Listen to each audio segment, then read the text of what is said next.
Olá, minha gente querida, sejam todos muito bem-vindos aqui ao canal Alessandro Moreno.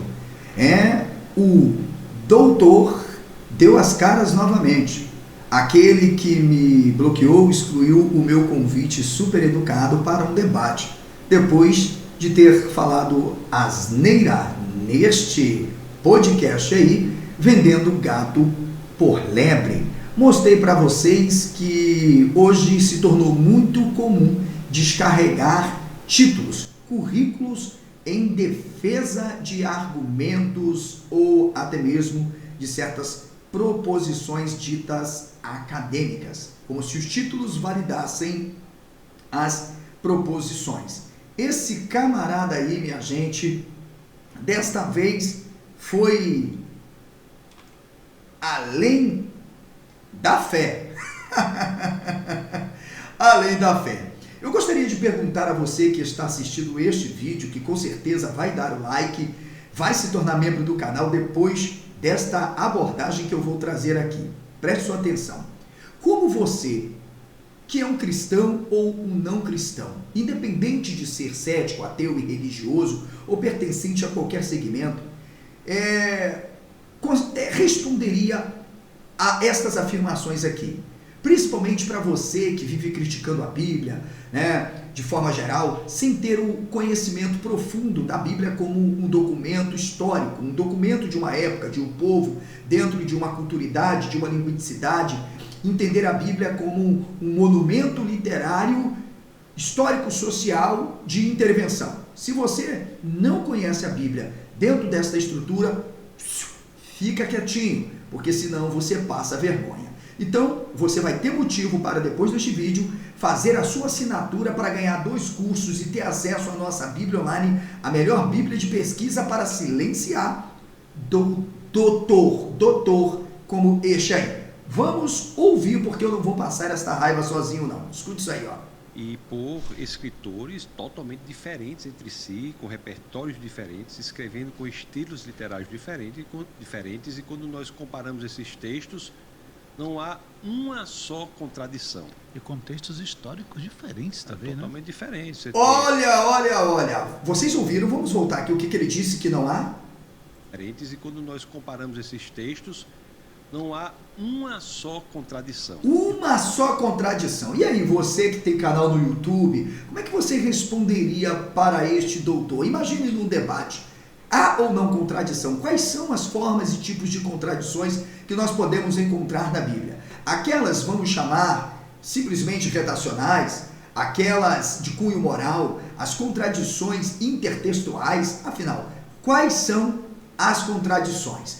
Deixe o seu comentário aqui, porque agora eu vou te mostrar o motivo para você poder se aperfeiçoar. Se tornando membro do meu canal por uma assinatura de R$ 49,99, você pode parcelar em 10 vezes, você vai ter acesso exclusivo, não apenas aos 2 cursos que você escolherá, mas também a nossa Bíblia Online, que é essa aqui. Em apenas poucos cliques você conseguirá destruir, desmoronar, desconcertar, refutar falácias como esta. Quer ter acesso? Então, depois desta abordagem, você vem comigo, porque com certeza você vai buscar o conhecimento. Então, vem comigo. O doutor falou que não tem nenhuma contradição. Então eu quero deixar claro aqui ao doutor Fujão, porque excluiu até o meu convite, que eu não só vou fazer uma crítica bíblica. Se precisar, nós podemos ir direto nos textos do Antigo Testamento, chamado originais, que vocês dizem, o hebraico, ok? A Tanar, Torá, Levim, Ketuvim. Podemos fazer esta análise, inclusive, das fontes, mostrando claramente que o que nós temos são contradições e contradições, porque, na verdade, trata-se de uma guerra ideológica de poder e domínio dessas tradições. Vamos começar com a crítica bíblica, então, nesse primeiro vídeo. Depois eu vou dar uma aula de análise intertextual para o doutor. Contradições da Bíblia. Quem incitou Davi a contar os homens de combate a Israel? Deus, segundo Samuel 24, 1. Ou Satanás, 1 Crônicas 2, 1. Bem, muitas justificativas, contorcionismo, pirotecnias, ginásticas mentais e exegéticas serão feitas. Há até quem que, para justificar isso, vai dizer que o conceito, na verdade, de Satanás, Satã, ali se refere ao próprio Deus como adversário. A verdade é que se fosse Deus, para que o escritor empregaria o termo Satã ou o próprio Satanás? Bastasse simplesmente colocar, e Deus se opôs, Elohim, ou Javé, ou Adonai, como adversário. Mas não, é porque na verdade temos uma questão complexa do ponto de vista das tradições morais. Dizer que o próprio Deus representa o maligno não seria algo para uma tradição, ou o próprio Satanás. Mas tudo bem, vamos ver o que o doutor tem a dizer. E quando nós comparamos esses textos, não há uma só contradição. É a primeira. Vamos à segunda. Nessa contagem, quantos homens aptos a combate foram encontrados em Israel? Segundo Samuel 24:9 diz que eram 800 mil homens. Porém, uma outra tradição, outro escritor parece que não conseguiu fazer um censo mais acurado, disse que foi 1.100.000 homens. Eu quero fazer uma pergunta para você. Se errasse por 100, por 50, nós diríamos, isso acontece, faz parte do método estatístico, mesmo que naquela época não se contasse com isso. A pergunta é, meu amigo, nós estamos falando 800 mil homens para 1.100.000 homens? Quando nós comparamos esses textos, não há uma só contradição. Quase 250 mil de diferença. Não tem contradição, não há uma contradição na Bíblia, doutor Licurgos. Não há uma contradição. Imagine se tivesse. E é claro, isto é porque a Bíblia é um livro 100% humano, escrito por pessoas inteligentíssimas que desejam estabelecer um plano de poder, de governo, oprimir o campesinato, instaurar um culto centrado à figura de um outsider chamado Javé, destruir a liberdade religiosa dos próprios dignitários, já que eram politeístas, não é verdade? Politeístas. Eu vou até recomendar aí para o doutor ler esta obra aqui, doutor, do Sacha Calmo, que é seu amigo operador do direito com currículo que anos-luz de vossa senhoria, mas tudo bem, tá aqui, o senhor pode ler, que eu acho que o senhor arrisca até ter um AVC. Mas, vamos lá, mais uma. Quantos homens combatentes foram encontrados em Judá? 500 mil é o que diz, segundo Samuel 24:9. 470 mil é o que diz Crônicas. Quando nós comparamos esses textos, não há uma só contradição. Os autores parecem que não estavam dialogando tanto. Talvez o senhor doutor vai dizer, mas eles erraram por pouco, não há discrepância nisso. Isso é só para mostrar que a Bíblia é um livro humano. Nada mais que de inspiração divina, passa longe. Até o Deus da Bíblia é uma invenção. Eu quero ver se o doutor prova o contrário. Deus enviou o seu profeta para ameaçar Davi com quantos anos de fome? Bem, segundo Samuel, veja, 24:13, diz que foram 7 anos. Só que em segundo as Crônicas, o autor errou por 3. Né? Errou por 4, porque ele diz que foram 3 anos. Eu já estou na 4ª contradição, hein? Eu acho que a live, essa reação vai ficar longa. Vamos lá. Quando nós comparamos esses textos, não há uma só contradição. Quantos anos tinha Acasias quando começou a reinar sobre Jerusalém? Bem, segundo os Reis 8:26, diz que ele tinha 22 aninhos. Gente, só que Crônicas o coloca mais 20 anos à frente, mais velho. Imagine, doutor Licurgos, alguém aumentando o seu nome, porque afinal eles não conseguiam, né? O Espírito Santo não revelou para ele a idade correta, então ele preferiu colocar 42, dando mais 20 aninhos para Acasias. Quando nós comparamos esses textos, não há uma só contradição. Sexta, qual era a idade de Joaquim quando se tornou rei de Jerusalém? Bem, segundo os Reis capítulo 24:8, diz que era 18, só que Crônicas o coloca 10 aninhos mais velho. Ih, rapaz! rapaz. Quando nós comparamos esses textos, não há uma só contradição. E agora, doutor? Isso é porque não tem erros na Bíblia. Imagine se tivesse. É claro que a gente está aqui fazendo apenas uma crítica bíblica. Quando eu começar a fazer uma análise intertextual da tradição, indo para aspectos narratológicos, aí acabou, pastor. Aí, ô pastor Licurgo, que só vai sobrar a capa da tua Bíblia. Número 7. Quanto tempo ele governou sobre Jerusalém? Bem, segundo os Reis 24:8 diz que foram só 3 meses. Mas uma outra tradição aumentou mais alguns dias. 3 meses e 10 dias. Ah, errou por 10 só. Mas tá tudo certo. Quando nós comparamos esses textos, não há uma só contradição. O chefe dos valentes de Davi, levantando sua lança, matou quantos homens ao mesmo tempo? Segundo Samuel 23:8, 800 homens. Mas algum escritor que eu acho que não conseguiu catalogar bem, as testemunhas oculares não foram tão fiéis, diminuiu, colocou apenas 300. E imagine se tivesse erro na Bíblia. Ok. Quando nós comparamos esses textos, não há uma só contradição.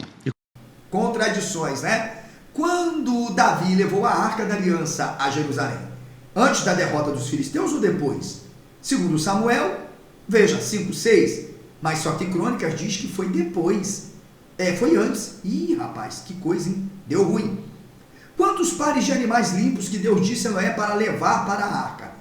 Bem, em Gênesis 6, 19 e 20, lembrando para o senhor pastor que isso aqui não tem nada a ver com dilúvio, a arquinha não tem arquinha nenhuma, tudo bem? Isso aqui é um mito cosmogônico de fundação do templo em Judá. Tá bom, senhor Licurgos? Ok, vamos lá. Aqui 2, só que Gênesis 7:2 diz que foram 7. Claro que aqui nós temos distintas tradições, e eu não vou nem falar aqui de Julius Weinhausen, porque afinal, né, a hipótese documental já foi aprimorada, não se tornou obsoleta como alguns pensam, mas a gente já entende que são sacerdotes do templo, da monarquia, operando de forma distinta as narrativas. Quando nós comparamos esses textos, não há uma só contradição. Calma, é porque não tem contradições na Bíblia. Quando Davi derrotou o rei de Sabá, quantos cavaleiros que ele capturou? Bem, segundo Samuel 8:4, 1.600. Gente, o autor aqui resolveu colocar mais 400 mil, ok? Muito mais, né? 1.600 para 7.000, ele acrescentou quase 5.000 e pouco. Quando nós comparamos esses textos, não há uma só contradição. Foi muita coisa, errar por pouco dá certo, mas assim é demais. Ok, quantos carros para cavalos Salomão tinha? Segundo a 1 Reis 4:26, ele tinha 40.000. Só que aqui o autor entendeu a pesquisa que ele fez, né, ouvindo a tradição oral, só tinha 4.000. Quando nós comparamos esses textos, não há uma só contradição. Bem, eu quero só mostrar para o senhor que eu só estou começando. Quando eu entrar no Novo Testamento não sobra nada. Então, senhores, vamos lá, continuando. Em que ano o reinado do rei Baasa, rei de Israel, morreu? Aqui diz que foi no 26º. 1 Reis 15:33, 16:8. Ainda vivo no 36º ano. Ih, rapaz, aí dá ruim. Quando nós comparamos esses textos, não há uma só contradição. Parece que os autores não estavam tão conectados assim. O Espírito Santo, divinamente, não conseguiu inspirar para uma boa redação. Quando nós comparamos esses textos, não há uma só contradição. Quantos superintendentes Salomão nomeou para o trabalho da construção do templo? Já que os caras eram sapienciais, cronistas, né? E eles não poderiam errar tanto assim. Bem, segundo 1 Reis 7:26, 2.000. Mas para o cronista tinha 1.000 a mais, 3.000. Imagine se não tivesse contradições na Bíblia. 2 israelitas que foram libertados do cativeiro babilônico, quantos foram os filhos de Barat, Moabe? Bem, segundo Esdra 2:6, 2.812. Só que Neemias, que a gente já falou, eu tenho um curso exclusivo, ok? Esse daí, Neemias, se você se tornar membro, você pode ter esse curso. São 5 módulos contendo aí 200 páginas de muito conhecimento. Seja membro por R$ 4,99, parcele isso aí R$ 49,90 em 10 vezes e ajuda a gente a bater os 500 membros, pelo menos, para começar o nosso trabalho. Porque afinal o pastor Licurgo está ganhando almas para Jesus e levando muita gente aí a acreditar que a Bíblia é a inerrante, sacrossanta palavra inspirada de Deus. Ok? Quando nós comparamos esses textos, não há uma só contradição. 2 israelitas que foram libertos, já mostramos isso aqui, ok? Vem comigo, vem comigo, vem comigo. Quantos foram os filhos de Zatu? 945. Isso está em Êxodo. Ah, mas o Neemias não concordou. Não, ele disse que foi 845. Gente, o negócio está estreito, não tá? Quantos foram os filhos de Asgad? Bem, segundo Êxodo 2:12, foram 222 mil. O Neemias parece que as testemunhas oculares dele não estavam muito boas, não. E lembrando que ambos trabalham simultaneamente no mesmo projeto. A estatística, será que eles não ouviram as testemunhas oculares?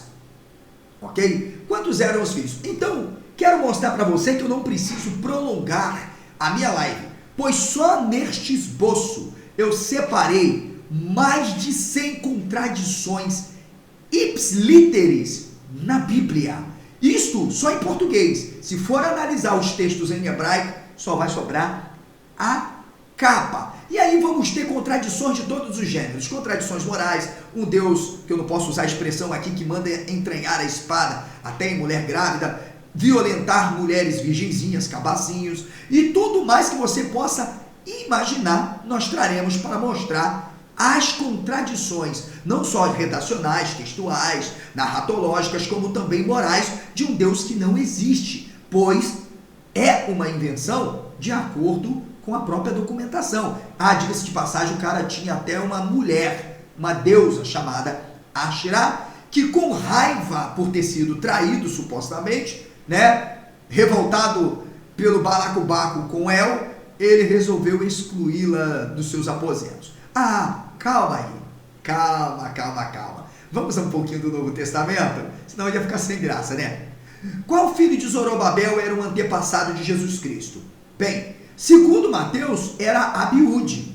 Olha aqui, ó.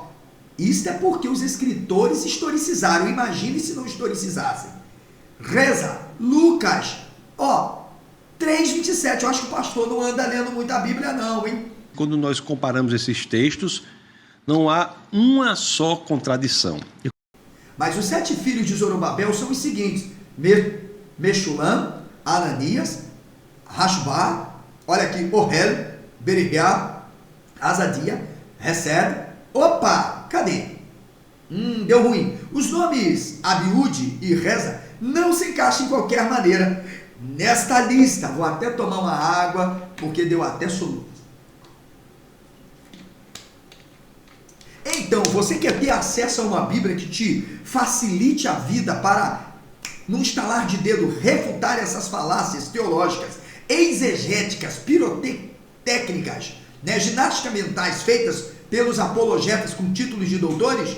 Então, é só se tornar membro do canal por uma assinatura simbólica, pô, R$ 49,90, 10 vezes de R$ 4,99. Vamos bater aí, pessoal, esses 500 membros fidedignos para que a gente consiga iniciar o nosso projeto de jornalismo investigativo, visitando as universidades públicas do nosso país, mostrando o que está acontecendo. Será o maior documentário investigativo no Brasil, que vai mostrar o submundo da Academia do Jesus Histórico, chefiada por Pedro Paulo Fonari, Gabriele Cornelli, André Chelitarese e companhia. Você quer ver isso? Seja membro e nos ajude. E mais, eu não quero teu dinheiro, estou te oferecendo o meu trabalho, meu site é pago, nós montamos uma plataforma para te dar ferramentas. Imagine você que tem um canal sendo membro do meu canal, sendo membro do meu portal, você tem um portal no meu portal. Quer melhor do que isso? Não tem, né? Não tem. Então aproveita, corre hoje, já faz aí o Pix, mande para mim o comprovante e apenas em 4, 5 horas no máximo você estará já usufruindo de todos os recursos necessários. Tudo bem? Vamos lá então? Quer continuar ou não? Devo parar já? Quantas gerações se passaram desde o exílio babilônico até Cristo? Mateus diz 14, 17. Mas uma contagem cuidadosa, entre aspas, das gerações revela apenas 13. Olha que problema! O próprio escritor. Ou será que era outro, hein? Sei não. Quem foi o pai de Selá? Cainã? Lucas 3, 35 e 36. Arfaz? Olha aqui, ó. Gênesis. Ih, rapaz, deu ruim, hein? O negócio está ficando sério. Então vamos dar um avanço aqui. Se você quiser receber este conteúdo e muito mais para você estar preparado para responder falácias como esta que você ouviu, de que não há uma contradição na Bíblia, vem comigo lá para Mateus, Marcos, João. Vamos essa aqui, ó. Jesus foi crucificado no dia antes da refeição da Páscoa, ou dia seguinte. Vamos lá. Marcos 14, 12, 17. Diz que foi depois. Ah, mas nós temos João 1. Ih, rapaz. Quando nós comparamos esses textos, não há uma só contradição. O negócio está dando ruim, né? A gente não vai nem considerar João aqui, não. Mas é que os autores, né? Eles não combinaram bem. Isso é porque o texto é fidedigno e não há uma luta de interesses na produção. Tá entendendo? Deu para você entender? Vamos avançar um pouquinho para que o vídeo não fique tão longo. Quantas mulheres compraram as especiarias depois de passado o sábado? Marcos 16, 1. Antes do sábado, as mulheres prepararam especiarias e ungüento. Em seguida, no sábado repousaram conforme o mandamento. Lucas conta uma coisa, Marcos contra a outra. Imagine se as fontes fossem, né, Chevita? Independente. Puta que o pariu. Não é brincadeira, não. Então, se você quiser, ainda temos aqui as contradições de Paulo, Pedro, Tiago e tantas outras. Só mostramos para o pastor que se eu continuasse, ele só ficaria com a capa nas mãos. Portanto, meu amigo e minha amiga, você quer realmente buscar o conhecimento profundo, sair desse sistema escravocrata que te coloca num estado paralelo de fantasia, de imaginação, acreditando certamente que esses pastores são dotados de autoridades, foram constituídos por Deus e que, na verdade, se vocês não obedecerem, vocês irão para um lugarzinho aí que eles chamam de inferno. É a coação psicológica e moral fazendo com que você, inclusive, acredite que entregando o seu patrimônio, seu dízimo, sua oferta, seu bem, você está obedecendo a Deus. Enfim, são distorções e distorções. Esses com títulos de doutores em alguns lugares, por aí, insistem em dizer que a Bíblia é a sacrossanta palavra de Deus e que ela não contém contradições. Se você gostou desse conteúdo, deixa o like, marque aquele irmão que diz que a Bíblia é inerrante, inefável, palavra de Deus, porque eu só fiz análise nesse primeiro vídeo da redação em português, uma crítica bíblica. No próximo, eu farei direto do hebraico, para eles entenderem que aqui é pau no gato sem massagem.